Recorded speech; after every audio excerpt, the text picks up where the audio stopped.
Gangrape के 4 आरोपी गिरफ्तार, 2 बाइक भी की बरामद। झालावाड़ जिले की डाक पुलिस ने गैंगरेप का बड़ा खुलासा करते हुए 4 आरोपियों को गिरफ्तार किया है। वहीं 2 बाइक भी मौके से बरामद की। डीएसपी ब्रजमोहन मीणा ने बताया कि 12 तारीख को पीपलिया खुर्द के समीप पतलाई की तलाई व अन्य जगह पर एक युवती के साथ 4 युवकों ने दुष्कर्म की वारदात को अंजाम दिया था, जिस पर युवती की रिपोर्ट के बाद पुलिस ने 4 आरोपियों को गिरफ्तार कर मामला दर्ज किया। वहीं 2 बाइक भी जब्त की। इस मामले में जांच कर रहे डीएसपी SC/ST एक्ट गोपाल लाल ने बताया कि मामले में धारा 374 DST/ST एक्ट सहित धाराओं में मामला दर्ज किया है। डग से सुनील निगम की रिपोर्ट। ये दिनांक 12/6 को एक लड़की है डग थाने पर उपस्थित हुई। उसने बताया था कि मेरे साथ में मेरे गांव के 3 व्यक्ति और एक अन्य व्यक्ति ने मिलकर बलात्कार किया है, जिस पर लड़की के कहे अनुसार मुकदमा दर्ज किया गया और उसके 164 के बयान किए गए, मेडिकल कराया गया और मुलजिमों को 48 घंटे के अंदर गिरफ्तार कर लिया गया, जिनसे अनुसंधान किया जा रहा है। कितने आरोपी सर? 4 आरोपी।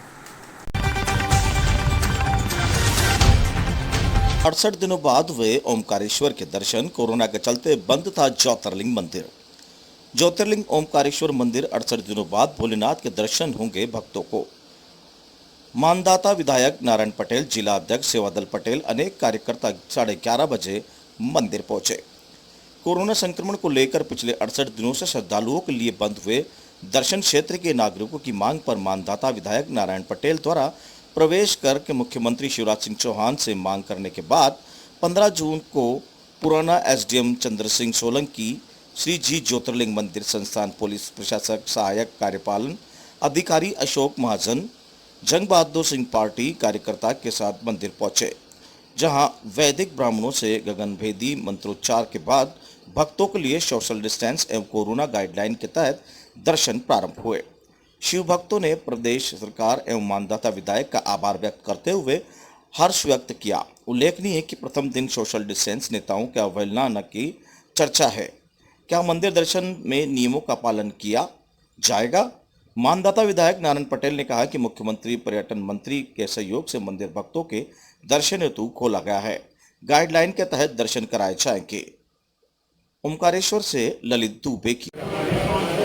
सर्वप्रथम मैं मां नर्मदा के चरणों में प्रणाम करता हूँ। हमारे ज्योतिर्लिंग ओमकारेश्वर भगवान के चरणों में प्रणाम करता हूँ। आज जो पूरे देश में कोरोना जैसी महामारी को देखते हुए शासन स्तर से लंबे टाइम से करीब 70 दिन हो गए हैं, पूरे प्रदेश का और ख़ास ओंकारेश्वर की मैं बात कहूँ कि 70 दिन से हमारे इस धार्मिक स्थल पर कोरोना की महामारी के लिए सरकार ने एक निर्णय लिया था, लॉकडाउन लगाया और लॉकडाउन लगने के बाद जो पूरा प्रदेश में और देश में जो महामारी चली, मगर हमारे भोलेनाथ की कृपा से सरकार की जो गाइडलाइन है उसकी गाइडलाइन का पालन करते हुए सर्वप्रथम मैं सरकार को बधाई देता हूं और भोलेनाथ के चरणों में प्रणाम करता हूं कि कोरोना जैसी महामारी से हमारे ओंकारेश्वर नगरी और उसके आजू बाजू क्षेत्र मेरे अपने मानदाता क्षेत्र में कोई विशेष नुकसान नहीं हुआ। ये भोलेनाथ की कृपा है। आज 70वें दिन पूजन पाठ कर हमारे प्रदेश के मुख्यमंत्री आदरणीय शिवराज सिंह जी से मैंने आग्रह किया, हमारे संस्कृति मंत्री से आग्रह किया और अभी 3 रोज पहले हमारे ज़िले के अध्यक्ष कलेक्टर साहब के यहाँ मेरे ज़िले के अध्यक्ष आदरणीय सेवादास जी पटेल साहब और मैं दोनों ने मौखिक चर्चा कर हमारे SDM साहब सोलंकी जी से चर्चा कर इस उद्देश्य पर पहुँचे कि 15 तारीख से पूजन पाठ कर और मंदिर की पूजन पाठ पुनः चालू की जाए। शासन की गाइडलाइन को देखते हुए जो मापदंड बने उसके अनुसार हमारे दर्शनार्थी आएंगे और पूजन पाठ शुरू होगा। और यहाँ की जो नगरी के हमारे वासी हैं, रहने वाले हैं, जितने भी समुदाय के लोग हैं, उनको भी देखते हुए शासन ने बड़े जल्दी निर्णय लिया कि यहाँ लॉकडाउन खोला जाए। देखिए, शासन का सबसे पहला उद्देश्य ये था कि जान किस प्रकार बचाई जाए। उसके लिए इस प्रकार के कदम उठाने पड़े और उसका परिणाम भी आया। हमारी सरकार, हमारे जिलाध्यक्ष और हम लोग कटिबद्ध हैं कि हमारी ओंकारेश्वर नगरी की जो जनता पे ये 70 दिन से ये आपात जैसी स्थिति आई थी, उसके लिए हम लोग साथ खड़े हैं। शासन इस तरह से जितना भी सहयोग होगा निश्चित करेंगे और समय समय पर हम लोग, अभी कोरोना गया नहीं है, कोरोना के लिए हम लोग निश्चित उसकी गाइडलाइन का पालन करना है। यही हमारा उद्देश्य, सरकार का उद्देश्य और हमारे बासिंदों का भी उद्देश्य यही है कि जीविका भी चले, दर्शन भी हो और कोरोना जैसी महामारी से छुटकारा पाने के लिए उसकी गाइडलाइन का भी पालन करें। बड़े बड़े भीड़ और पर्व आते हैं, उस दौरान भी मंदिर इसी प्रकार खुला रहेगा या बंद कर दिया जाएगा? नहीं, बड़े बड़े पर्व में अब देखो गाइडलाइन क्या बनती है, पर हमारी सोच ये है कि गाइडलाइन को पालन करते हुए मंदिर खुले रहेंगे। वैक्सीन के बिना क्या दर्शन होंगे, बिना प्रमाण पत्र के? वैक्सीन अनिवार्यता है और वैक्सीन का भी हम अभियान यहाँ चला रहे हैं। जो वैक्सीन अगर वंचित रहे हैं उन्हें वैक्सीन का भी टीका लगेगा और वैक्सीन का मापदंड रखा है।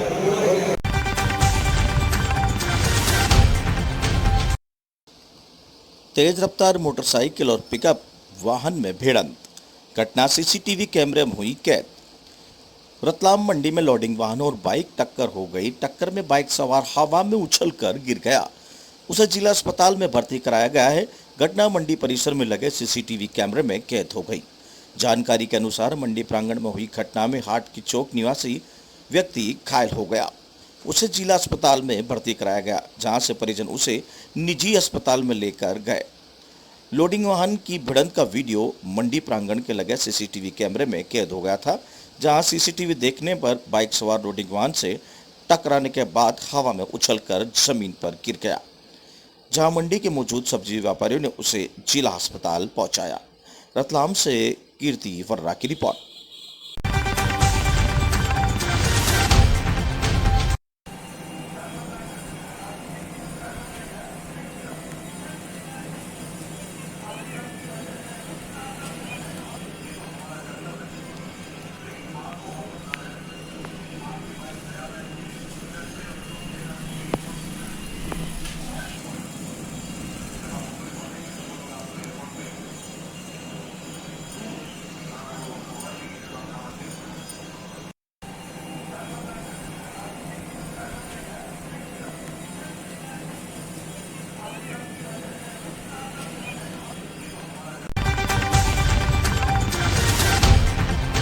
मित्र अभियान का शुभारंभ। 25 थैलेसेमिक बच्चों को मिलेगा सहारा। जीवनदाता के 150 रक्त मित्र रहेंगे आगे। पोस्टर जागरूकता के 300 युवाओं की रक्त फौज करेंगी 1 माह में तैयार।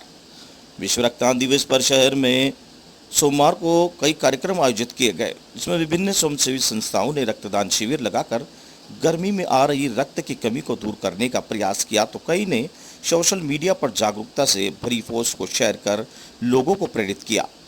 कोटा की टीम जीवनदाता ने एक अनूठा उपयोग कर थैलेसेमिक बच्चों को सहारा देने की अनुपम पहल की है।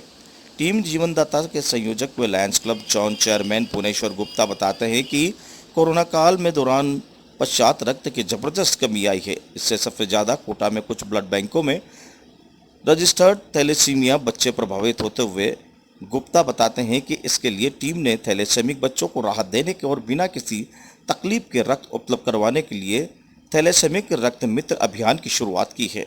इसका शुभारंभ कोटा के जिला कलेक्टर उज्जवल राठौड़ द्वारा किया गया। इस अवसर पर टीम के सभी सदस्यों ने थैलेसेमिक रक्त मित्रों की उपस्थिति में जिला कलेक्टर से जागरूकता पोस्टर का विमोचन किया। राठौड़ ने कहा कि कोटा युवाओं द्वारा प्रारंभ हुई मुहिम से थैलेसेमिक बच्चों को रक्त आसानी से मिलेगा, सुविधा होगी। उन्होंने कहा कि कोटा रक्तदान के क्षेत्र में अग्रणी कार्य कर रहा है। यहाँ की कुछ संस्थाएं रात दिन लोगों को इमरजेंसी में ब्लड दिलवाने से कसकर प्रयास करती रहती है, जो अन्य के लिए भी अनुकरणीय है। उन्होंने उम्मीद जताई है कि शहरवासियों के इसी जज्बे को मानवतावादी दृष्टिकोण की बदौलत कोटा शहर 100% स्वैच्छिक रक्तदान का सपना पूरा करेगा। इस अवसर पर थैलेसेमिक रक्त मित्र के रूप में कार्य करने वालों में वर्धमान जैन, नितिन मेहता, मनीष माहेश्वरी, मोहित दादीज, प्रतीक अग्रवाल, एडवोकेट महेंद्र वर्मा, ज्योति नायक, अजय शर्मा, टीएस मनीष बंसल, अजय गुप्ता उपस्थित रहे। मौके पर सभी ने एक थैलेसेमिक बच्चों को गोद लेने के संकल्प को दोहराया।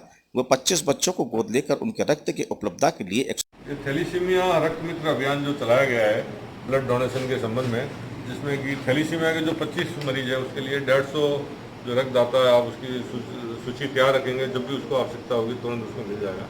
बड़ा अभिनव प्रयोग है और मुझे विश्वास है कि कोटा हमेशा रक्तदान में आगे रहा है, इसमें भी आगे रहेगा। हमारे उमेश जी, गुप्ता जी बहुत ही अलर्ट रहते हैं, पूरी टीम है इनकी, ये अकेले नहीं है, ये अपने आप में पूरी संस्था है और सब ने मिलकर ये कार्यक्रम रखा है। मुझे विश्वास है कि किसी को रक्त के कारण असुविधा नहीं होगी, किसी की जान रक्त के कारण नहीं जाएगी, ये मेरा विश्वास है। मेरी इनकी टीम रक्तदाता को अपनी तरफ से शुभकामनाएं। Thank you sir. ठीक है। कस्बे में बढ़ गई है पेयजल की समस्या। टैंकरों से सप्लाई के बावजूद 2 किमी दूर से पानी लाने पर मजबूर है ग्रामीण। टैंकरों की सप्लाई के बाद भी नहीं होती पूर्ति। हिंडोली क्षेत्र के ग्रामीण बढ़ने के साथ साथ ही भूमिगत जल स्तर गिरता जा रहा है, जिसके चलते नलकूप बंद पड़े हैं और टंकियां नहीं भर पा रही है। गर्मी बढ़ने के साथ ही समस्या और ज़्यादा विकट होती जा रही है। इस दौरान हिंडोली क्षेत्र ग्राम कराड़ाखेड़ी व बाबा की बरडा में काफ़ी दिनों से लोगों को पेयजल के लिए 2 किलोमीटर दूर जाना पड़ता है। स्थानीय लोगों ने बताया कि लंबे समय से पानी की सप्लाई नहीं हो पा रही है। इसके चलते दैनिक कार्यों और पीने के लिए पानी की कमी हो रही है। इसलिए 2 किलोमीटर दूर क्लोजर यार्ड पंप के पेयजल के लिए पानी भर कर लाना पड़ता है। इससे पीने का पानी तो मिल जाता है, लेकिन दैनिक घरेलू कार्यों में नहाने धोने के लिए पानी नहीं मिल पा रहा। इसको लेकर जब ग्रामीणों से बात की तो उन्होंने बताया कि सभी कभी टैंकरों से पानी की सप्लाई होती है और मात्र एक टैंकर 400 घरों को आबादी में एक टैंकर से जलापूर्ति सही तरीके से नहीं हो पाती है। इसलिए मजबूरन उन्हें पेयजल के लिए 2 किलोमीटर दूर क्लोजर पर जाना पड़ता है। तो वहीं हिंडोली कस्बे में भी कस्बेवासियों को समय पर जलापूर्ति नहीं होने के कारण परेशानियों का सामना करना पड़ रहा है, लेकिन जिम्मेदार अधिकारियों के कारण तक जू तक नहीं रह पा रही है। अगर ग्रामवासियों को अधिक मात्रा में टैंकर मिल जाए तो हिंडोली सहित आसपास के लोगों को जलापूर्ति अच्छे से हो सकेगी। कस्बे में विद्युत ग्रिड हिंडोली पर मेंटेनेंस कार्य के चलते सुबह 11 से 5 बजे तक लगभग संपूर्ण हिंडोली विद्युत सप्लाई बंद रखी गई थी, जिसके चलते लोगों को काफ़ी परेशानियों का सामना करना पड़ा और पानी की टंकियों से पानी सप्लाई नहीं हो पाया, जिसके चलते कस्बेवासियों को कई समस्या का सामना करना पड़ा। कस्बे व आसपास के इलाकों में पानी की टंकियों व खेल ग्राम पंचायत द्वारा व ग्रामीणों ने बना तो रखी है, लेकिन पानी नहीं होने के कारण मवेशियों को पानी के लिए भटकना पड़ता है। अगर जलदाय विभाग व ग्राम पंचायत के लोग टैंकर की नहीं अनबोले मवेशियों के लिए लगा देना चाहिए ताकि मवेशियों को पानी के लिए भटकना नहीं पड़े, लेकिन किसी जिम्मेदार अधिकारियों का ध्यान नहीं है, या फिर ऐसे कहें कि इन मवेशियों के लिए बजट सरकार के पास नहीं है। जब इन समस्या से उपखंड अधिकारी मुकेश कुमार चौधरी को अवगत कराया तो उन्होंने बताया कि जहां जहां पेयजल संबंधी समस्या हम तक पहुंच रही है वहां जलदाय विभाग द्वारा टैंकर से सप्लाई कर उपलब्ध करवाया जा रहा है। मेज नदी के आसपास के क्षेत्रों में अभी तक कोई समस्या सामने नहीं आई है। कारण खेड़ी में अभी कोई समस्या नहीं मिली है। उसे दिखाते हुए यदि कोई समस्या हुई तो टैंकरों से पेयजल सप्लाई की जाएगी। हिंडोली से इस्लाम खान। कल उधर से पानी लेके आते हैं हम और हमारी पूरी पब्लिक बहुत परेशान है। हम क्या करें, कहाँ पे जाएं? मैंने सरपंच से भी बोल दिया, प्रधान से भी कह दिया, हमारी कोई सुनवाई नहीं है। अच्छा, परेशान हो रहे हैं बहुत ज़्यादा परेशान है गांव के लोग। हम भी बहुत ज़्यादा परेशान है। कोई किसी से बोलते हैं तो कोई सुनवाई नहीं है। बहुत समस्या है पानी की। ठीक ना भाई, पानी की समस्या कलोदर मसुला 8 पोतियां 4 पोता 3 बुआ 3 बेटा। तो पानी की सी समस्या आ रही है, जमान भले मर जा बुसाई जी। तो कोई ध्यान नहीं दे रहा। और मैं कोई भी सुनाई न कर रिया। किस बार सुनाई करा मैं खा जा बुछवा। टैंकर भी नहीं आ रहे। टिंगर भी ना आ रहे। टिंगर आओ तो मार बाण डब्बा भी कोना में था, माँ का धक्का कर रहा था। ये समस्या किसी को बताई क्या आपने? सबने सब ताई बता दी, कोई ध्यान नहीं दे रहा। कोई भी माँ को ध्यान न दे रहा। हाँ, क्या समस्या आ रही है? पानी की बहुत समस्या थी सर माँ की। पानी 2 किलोमीटर से दूरी लावा था पीपा को पानी को न डंडा पांगा जान भरी इतना सया मर रहा जमा का ना वो दो भाई नो माँ का कपड़ा नहीं तो कहाँ जाओ माँ। तो टैंकर वगैरह भी नहीं आते? ना वो टैंकर वगैरह भी तो कोई ध्यान नहीं देता अधिकारी कोई वगैरह? भी नहीं तो ध्यान काय भी को न माँ का तो पानी को नहीं देखो तो सो पानी आओ तो सर काय करा अभी।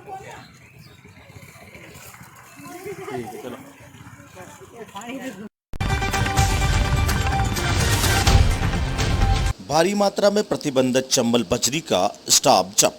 पुलिस अधीक्षक केसर सिंह शेखावत है मौके पर मौजूद। रजाई घाट थाना बसई डांग में डीएसटी क्यूआरटी यातायात सहित कई थानों की पुलिस की संयुक्त कार्रवाई के दौरान 2 ट्रैक्टर ट्रॉली बरामद, एक चालक को भी गिरफ्तार किया। भारी मात्रा में अवैध चंबल बजरी के स्टॉक को खुर्द बुर्द कर डंपरों ने पहुंचाया जा रहा था पुलिस लाइन। कार्रवाई से जिले में बजरी माफियाओं में मचा हड़कंप। धौलपुर पुलिस ने बसई डॉक के इलाके में रजाई घाट पर प्रतिबंधित चंबल बजरी का भारी मात्रा में स्टॉक जब्त करते हुए 2 ट्रैक्टर ट्रॉली बरामद कर एक व्यक्ति को गिरफ्तार करने में सफलता हासिल की है। पुलिस अधीक्षक केसर सिंह शेखावत ने बताया कि सूचना मिली थी कि रजाई घाट पर बजरी माफिया बड़े पैमाने पर प्रतिबंधित चंबल बजरी व स्टॉक कर रहे हैं। उक्त सूचना पर सत्यापन कराया गया और सूचना सही पाए जाने पर व्रताधिकारी व्रतबाड़ी बाबूलाल मीणा में जाप्ता डीएसटी क्यूआरटी टीम थाना बसई डाक बड़ी सदर बड़ी यातायात एवं पुलिस लाइन से भारी संख्या में जाप्ते को कार्रवाई हेतु भेजा गया। वक्त संयुक्त पुलिस टीम ने घेराबंदी करते हुए भारी मात्रा में अवैध चंबल से बजरी के स्टॉक को जब्त किया। 2 ट्रैक्टर ट्रॉली को जब्त एवं एक व्यक्ति को गिरफ्तार करने में सफलता हासिल की। इस दौरान धौलपुर जिला पुलिस अधीक्षक केसर सिंह शेखावत ने मौके पर पहुंचकर जिला कलेक्टर धौलपुर से जब्त बजरी स्टॉक के बारे में बात की एवं टीटीओ के माध्यम से 5 डंपर एवं जेसीबी का इंतजाम कराया गया, जिससे बजरी स्टॉक को खुर्द बुर्द कराते हुए रेता पुलिस लाइन में पहुंचाने की कार्रवाई जारी है। धौलपुर से वनखंड से अतिक्रमण हटाने की मांग। वन अधिकारियों से मिले विधायक सिंघवी। बारां जिले के चिपापड़ोद में स्थित वन अभ्यारण्य में किए गए अतिक्रमण को हटवाने के लिए जिला वन अधिकारी और जिला कलेक्टर से विधायक प्रताप सिंह सिंघवी ने मुलाकात कर मांग की है कि सिंघवी ने पत्रकारों को बताया कि चिपापड़ोद पंचायत समिति की मोकमपुरा व अमलावदा अली ग्राम पंचायतों में से निकल रहे शेरगढ़ वन अभ्यारण्य क्षेत्र के परवन डैम पर काम कर रहे ठेकेदारों ने अभ्यारण्य की भूमि पर अवैधानिक रूप से स्टोन क्रशर लगा दिए हैं और रात दिन अभ्यारण्य की भूमि में अवैध खनन कर यहां से ट्रक ट्रैक्टर आदि निकल रहे हैं। अभ्यारण्य क्षेत्र में अवैध गतिविधियां बढ़ाने से जंगली जानवरों को गांव की तरफ आ जाते हैं, जिससे गांव वालों को हमेशा जान का खतरा बना रहता है। ग्रामीण रात के समय खेतों पर रखवाली के लिए नहीं जा पा रहे हैं, उनकी फसलों की सुरक्षा भी नहीं हो पा रही है। अभ्यारण्य में इसके लगे हुए क्षेत्र में किसी भी प्रकार की गतिविधियों पर रोक है। गैरकानूनी तरीके से अभ्यारण्य में हो रही गतिविधियों के रुकवाकर ठेकेदारों को प्रतिबंधित किया जावे। वन विभाग के अधिकारी की उदासीन रवैये के चलते ग्रामीणों में आक्रोश व्याप्त है। चिपापड़ोद से कुलदीप।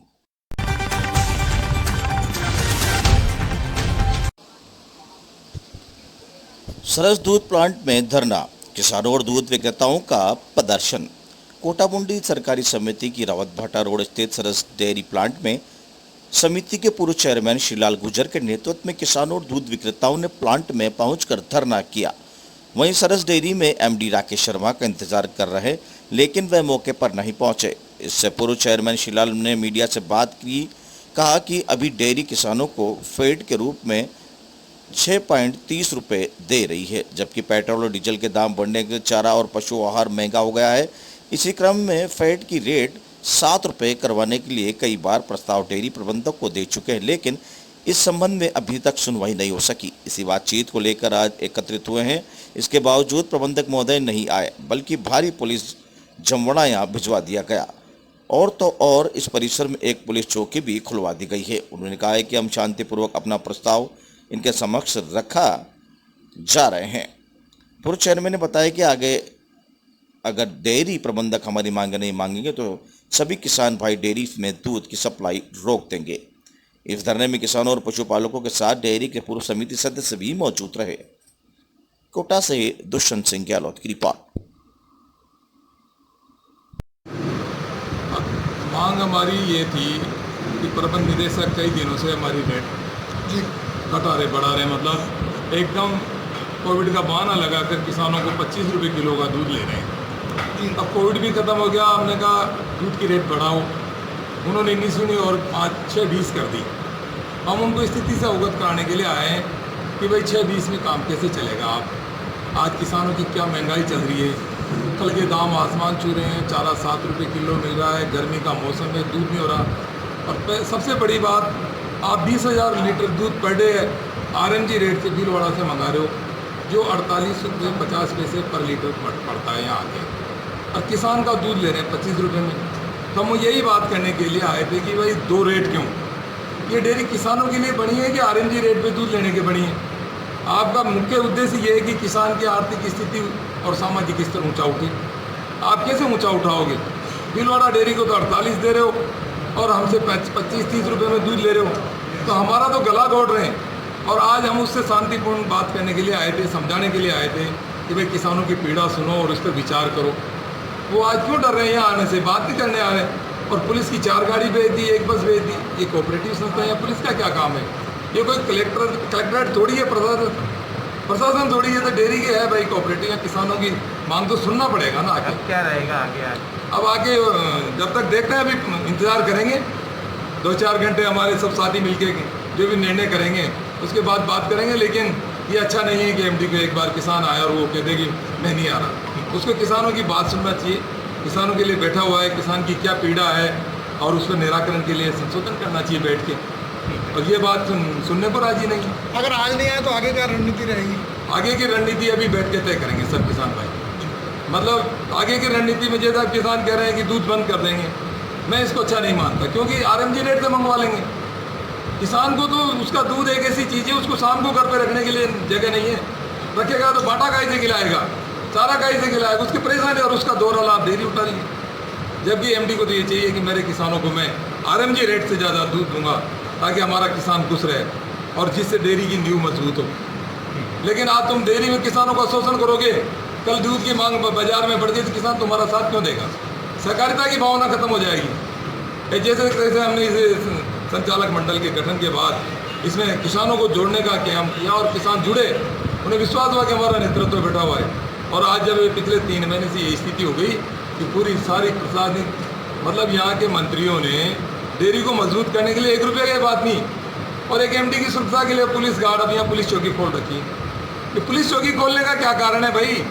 ये गाँव का किसान कोई तरह को मारने थोड़ी आएगा। ये तो 2-2 रुपये का 5-5 किलो दूध देता है बेचारा। ऐसी स्थिति में तो उनके ऊपर पुलिस से राठौड़ी करके दबाव बना रहे हो। अभी इंतजार करते हैं देखा आता है कि नहीं।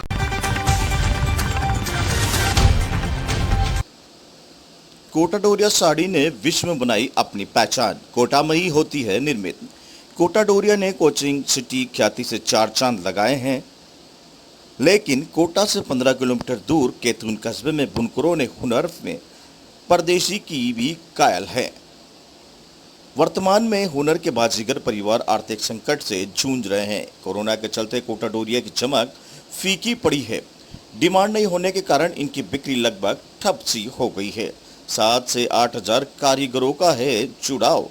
कोरोना से जुड़े असल अली ने बताया कि व्यवसाय से कोटा संभाग के लगभग 3,500 पिटमुल हथकरघा हैं, जिसमें से अकेले कैथून कस्बे में ही 3,000 है, जबकि आसपास के 12 गांव में 500 पिटमुल है। इस कारोबार से करीब 7 से 8 कारीगरों का परिवार जुड़ा है, जो कि बनाने से लेकर मेट्रो सिटी से फेरी लगाकर बेचने का काम करते हैं।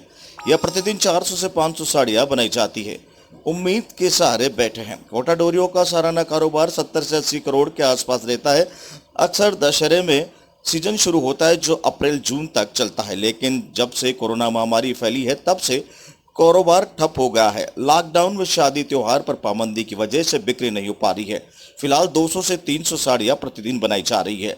लूम से जुड़े व्यापारियों को दिवाली बाद कारोबार चलने की उम्मीद है। शोरूम पर नहीं हो पा रही है बिक्री। दरअसल असगर अली ने बताया कि यहां निर्मित साड़ियां दक्षिण भारत सहित बड़े शहरों में काफी पसंद की जाती है। कोरोना काल में लॉकडाउन व अनलॉक के चलते बड़े शोरूम बंद रहते हैं से इनकी बिक्री बंद सी हो गई है। इस कार्य में लगी 90% महिला व 10% पुरुष बुनकरों के सामने आर्थिक संकट खड़ा हो गया है। वर्तमान में काम ही ऑर्डर आ रहे हैं, केवल ऑनलाइन बिक रहा है।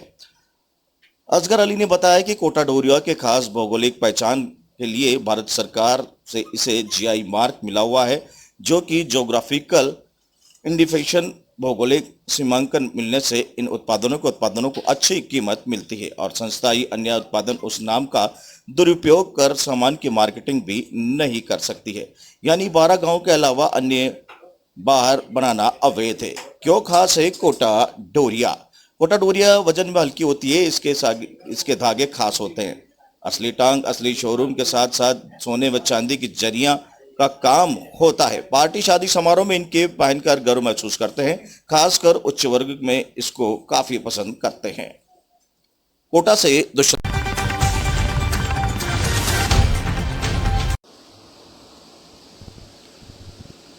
सामुदायिक स्वास्थ्य केंद्र पर लग रहा टीका, युवा बढ़ चढ़ कर ले रहे हैं भाग। वैक्सीन के लिए युवाओं में और महिलाओं में भी उत्साह दिखाई दे रहा है। यह एक अच्छी खबर क्षेत्र के लिए है कि वैक्सीनेशन के लिए युवा ज़्यादा से ज़्यादा आकर वैक्सीनेशन करवा रहे हैं। मंगलवार को 210-18 वर्ष के आयु वैक्सीनेशन किया गया। वहीं 60 वैक्सीन 45 वर्ष के अधिक वाले को लगाए गए। इसके अलावा 6 वैक्सीनेशन डोज सेकंड रेंज वाले को लगाए गए। इस अभियान में कर्मचारियों को भी योगदान रहा, जिसमें अनिता गुर्जर, कामिनी कौशल, संजीव कुमार चौहान, राजकीय उच्च माध्यमिक विद्यालय अकलेरा की प्रमिला चौधरी, जयरा परवीन, ज्योति सालवी, नरेंद्र सिंह, पंचायत समिति अकलेरा दीपेंद्र जावत, ग्राम विकास अधिकारी द्वारा वैक्सीनेशन में अपना पूर्ण रूप से सहयोग कर रहे हैं। वहीं स्वास्थ्य विभाग से प्रिया भाटिया, ग्यारसी लाल मीणा वैक्सीनेशन लगवाने का कार्य कर रहे हैं। अकलेरा से योगेश कुमार मीणा की रिपोर्ट।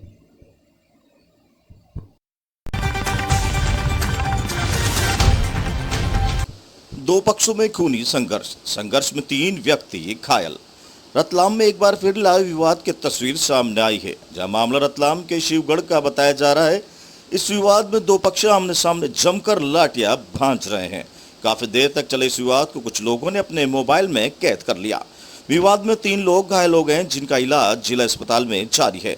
घायल ने बताया कि जमीनी विवाद में हुआ है, हमारी जमीन पर कुछ लोग कब्जा करना चाहते हैं। इसी को लेकर 15 से 20 लोगों ने हमला कर दिया। पुलिस ने 3 नामजद पर कार्रवाई कर दी है। रतलाम से कीर्ति वर्रा की रिपोर्ट। अच्छा, घर पे आके मारपीट की।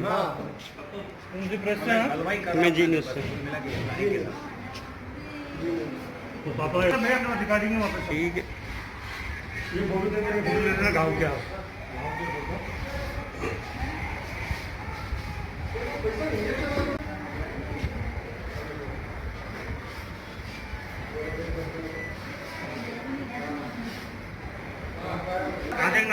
से गए थे मुंडे।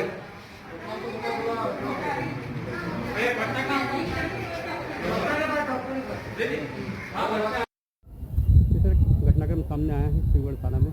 आज दोपहर करीब 8 बजे मनोहर लाल जी टाँग, उनका लड़का हेमंत टाँग और मांगेलाल जी टाँग, उनकी दूसरा पक्ष है श्यामलाल जी टाँग और कन्हैयालाल जी टाँग, ये एक ही परिवार के होकर उनका जमीन है प्लाट बस स्टैंड शिवगढ़ पर। इस बात पर कब्जा करने की बात को लेकर दोनों पार्टी में मारपीट हुई। मांगेलाल जी टाँग और मनोहर लाल जी टाँग और उनके लड़के श्यामलाल जी टाँग को चोटें लगी है, जिनको इलाज के यहाँ भर्ती हुए हैं। आरोपी श्यामलाल जी और कन्हैयालाल जी और अन्य उनके साथी के विरुद्ध प्रकरण कायम किया जा रहा है। तो जैसे ही थाने को प्रकरण कायम करने की गिरफ्तारी की जाएगी। एक वीडियो भी सामने आए, और भी आरोपी सामने आएंगे इसमें वीडियो जैसे उनकी शिनाख्त की जाएगी, जैसे आएगा उनको गिरफ्तारी की जाएगी। पुराने प्रकरण भी दर्ज है कुछ सामने वाले आरोपी? हाँ, इसका निकाल के देकर उनके खिलाफ कार्रवाई की जाएगी पुराने प्रकरण के आधार। हुई थी युवक की हत्या। चित्तौड़गढ़ मुख्यालय के सदर थाना अंतर्गत गत सप्ताह रेलवे स्टेशन क्षेत्र में हुए एक युवक की संदिग्ध मौत के मामले ने अब तूल पकड़ना शुरू कर दिया है, जिसमें मृतक सतीश कौशल के परिजनों ने पुलिस अधीक्षक से मुलाकात कर सदर थाना पुलिस पर मामले को ठंडे बस्ते में डालने का आरोप लगाते हुए दोषियों को जल्दी से जल्दी गिरफ्तार करने की मांग की है। गत सप्ताह 7 जून को रात्रि में रेलवे स्टेशन क्षेत्र में एक युवक की सतीश कौशल की संदिग्ध परिस्थितियों में मौत का मामला सामने आया था, जब मृतक के परिजन न्यायालय की आस में मंगलवार को जिला पुलिस अधीक्षक से मुलाकात की और सदर थाना पुलिस की कार्यशैली पर सवालिया निशान लगाते हुए मामलों को दबाने जैसे गंभीर आरोप लगाए। पुलिस अधीक्षक को दिए ज्ञापन में परिजनों ने सदर थाना पुलिस पर उनकी रिपोर्ट दर्ज नहीं करने के साथ इन मामले में लिप्त 4 लोगों को बचाने को भी आरोप लगाए हैं। वहीं इनकी जानकारी लेते हुए प्रत्यक्षदर्शियों ने नितिन वर्मा ने बताया कि 7 जून को मृतक सतीश कौशल के साथ मेडिकल पर वह दवाई लेने जा रहे थे। इतने में रेलवे स्टेशन क्षेत्र में ही नंदू ट्रेवल के 4 कर्मचारियों ने उन पर हमला कर दिया, जिससे दोनों गंभीर चोटें आई थी। वहीं उपचार के दौरान सतीश कौशल की मौत हो गई थी। इसके पश्चात सदर थाना में वह प्रकरण को दर्ज कराने गए तो वहां पर उनकी रिपोर्ट नहीं लिखी गई और मामले के 7 दिन बाद भी अभी तक सभी आरोपी खुलेआम घूम रहे हैं। मृतक के भाई ने भी सदर थाना पुलिस की कार्यशैली पर सवालिया निशान लगाए हैं। उन्होंने पुलिस अधीक्षक से भी सभी दोषियों को गिरफ्तार करने की मांग की है। चित्तौड़गढ़ से गोपाल चतुर्वेदी कॉलोनी। क्या मामला है? मामला ये है कि मेरा भाई रात को 10 बजे मेडिकल पे गया था स्टेशन पे। उसकी वहाँ पे कुछ लोगों से छोटी मोटी वो हो गई, गाड़ी बाइक निकालने के चक्कर में उन लोगों ने उसको बहुत मारा। उसी टाइम नंदू ट्रैवल्स वाले ने पवन शर्मा, नरेश शर्मा और दिलीप कुमार वहाँ पे काम करते हैं। पवन शर्मा और नंदू शर्मा तो ट्रैवल्स के मालिक है, उनके सहित 8-10 वर्कर जो उनके वहाँ काम करते हैं, उन सब ने मेरे भाई को वहाँ पे खूब मारा। शोरूम सुजुकी शोरूम के सामने बहुत मारा और यहाँ तक उसको दौड़ाते लाए, प्रताप सर्कल के वहाँ ठेके के पास तक दौड़ाते उसको मारते लाए और यहाँ पे उसको हथियार से उसके माथे पे वार करा। वो चश्मदीद तक गवाह है, वो कह रहा हथियार से वार करा उसके माथे पे और वहीं मार डाला। अब क्या अब हमारी एफआईआर तक नहीं लिख रही, मुजरिमों के नाम तक नहीं लिख रहे, जबकि वो छोरा मुजरिमों के नाम बता रहा जो उसके साथ था मेरे भाई के साथ। उस छोरे को बोल रहे हैं कि तू यहाँ से भाग जा, तू था ही नहीं, बोल दे। प्रशासन ये कह रहा उसको, तू बोल दे मैं था ही नहीं उसके साथ। ऐसे कैसे बोल दे? वो छोरा तो भी माँ बेटा, उसको जान से मारने की धमकी दी जा रही है।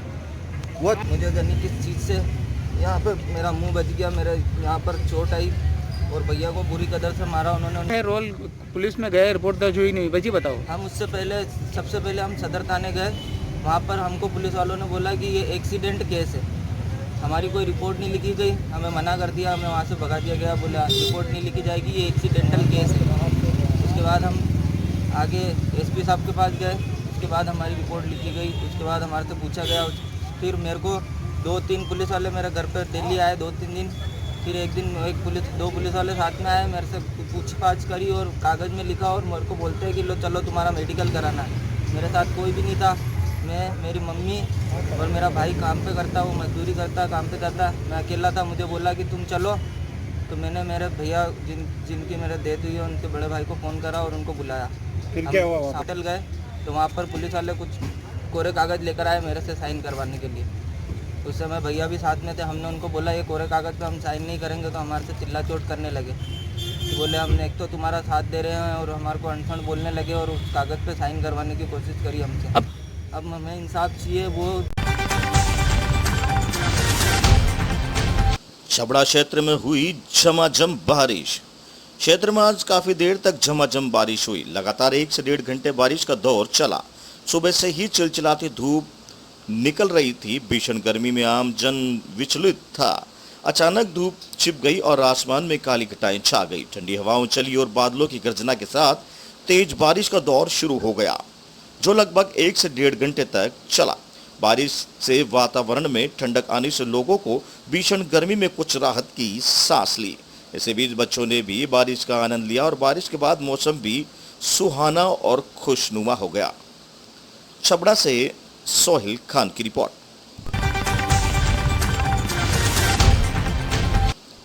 ऋषिकेश बद्रीनाथ हाईवे रुद्रप्रयाग और श्रीनगर के बीच खाकरा में बना नासूर। खाकरा में बार-बार हाईवे की पहाड़ी से हो रहा है भूस्खलन। हाईवे बंद होने से रुद्रप्रयाग और चमोली जनपद के लोगों की बढ़ रही है परेशानी।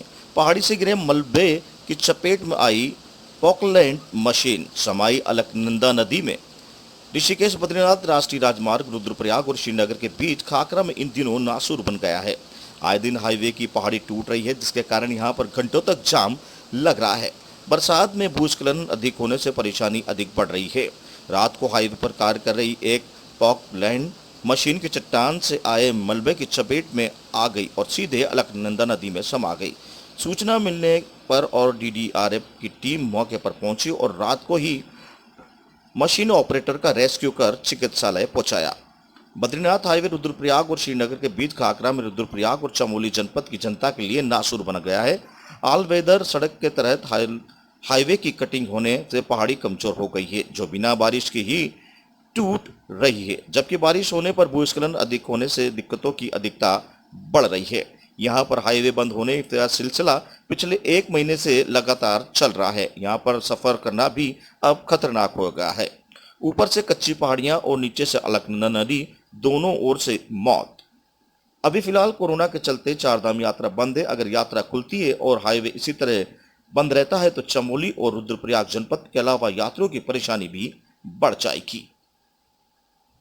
उत्तराखंड से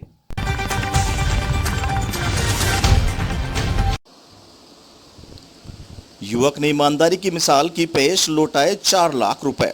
झालावाड़ जिले के कंगार थाना क्षेत्र के कोलवा कंजर डेरा, जो कि आमतौर पर हर वक्त चोरी, डकैती, मारपीट, हत्या के लिए बदनाम है, इसी कंजर समुदाय के युवक रघुलाल कंजर ने ईमानदारी की मिसाल कायम कर अन्य लोगों को संदेश दिया। रघुलाल कंजर के खाते में कल दिनांक 14 जून को किसी कारणवश गलत नंबर की वजह से 4 लाख रुपए खाते में जमा हो गए।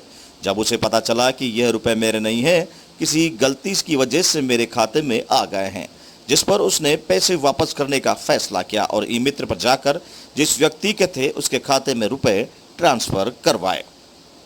चौमिला से सुनील निगम की रिपोर्ट। बताइए, आपके खाते में जो गलती से पैसे आए कितने आए और कब आपने वापस लौटाए? जी, कल दिन के करीब 1:30 बजे 4 लाख रुपये पेमेंट आया मेरे SBI खाते में।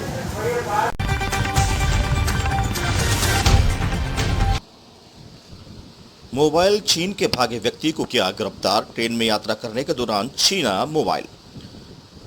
ठाणे से सटे कल्याण रेलवे स्टेशन से ट्रेन में यात्रा के दौरान मोबाइल फोन पर बात कर रहे एक युवक से हाथ से मोबाइल छीनकर भाग रहे चोर को रेलवे पुलिस द्वारा रंगे हाथ गिरफ्तार कर लिया गया। घटना की सारी वारदात प्लेटफॉर्म नंबर पर लगे CCTV में कैद हो गई। फिलहाल गिरफ्तार चोर को पुलिस ने कोर्ट में पेश किया, जहां से उसे 2 दिन के लिए पुलिस हिरासत में भेज दिया गया है। पुलिस से मिली जानकारी के अनुसार अमरनाथ पश्चिम लादी नाका साइकिल कंपनी के पास रहने वाले नीरज कैलाश गौड़ अमरनाथ से लोकल ट्रेन पकड़कर मुंबई की तरफ जा रहा था कि विठलवाड़ी रेलवे स्टेशन पर जैसे ही ट्रेन रुकी, एक युवक उनके हाथ से मोबाइल छीनकर भागने लगा। वहीं कैलाश ने चोर का शोर मचाया तो प्लेटफॉर्म पर मौजूद पुलिस ने दौड़कर चोर को धर दबोचा। वहीं आरोपी अरबाज खान के खिलाफ मामला दर्ज कर उसे कोर्ट में पेश किया गया, जहां से उसे 2 दिन के लिए पुलिस हिरासत में भेज दिया गया। मुंबई कल्याण से सुनील शर्मा की रिपोर्ट। कल दोपहर में 12 बजे के समय फिर्यादी नीरज गौड़ ये अंबरनाथ से विठलवाड़ी तक सफ़र कर रहे थे लोकल ट्रेन से। जैसे ही ट्रेन प्लेटफॉर्म पर रुकी, फिर्यादी जो उतरे और बाहर निकलने लगे, उसी दौरान एक अज्ञात इसम ने उनका मोबाइल ज़बरदस्ती से छीन कर भागे। और उस समय वारदात पे हमारे जो पुलिस स्टाफ है सिविल ड्रेस में थे और यूनिफॉर्म ड्यूटी वाले भी थे, उन्होंने तुरंत भागकर अपनी जान जोखिम में डालकर उस आरोपी को धर दबोचा है। उसके खिलाफ भादवी कलम 392 का केस दर्ज हुआ है और उसे आज कोर्ट में हाजिर किया गया है।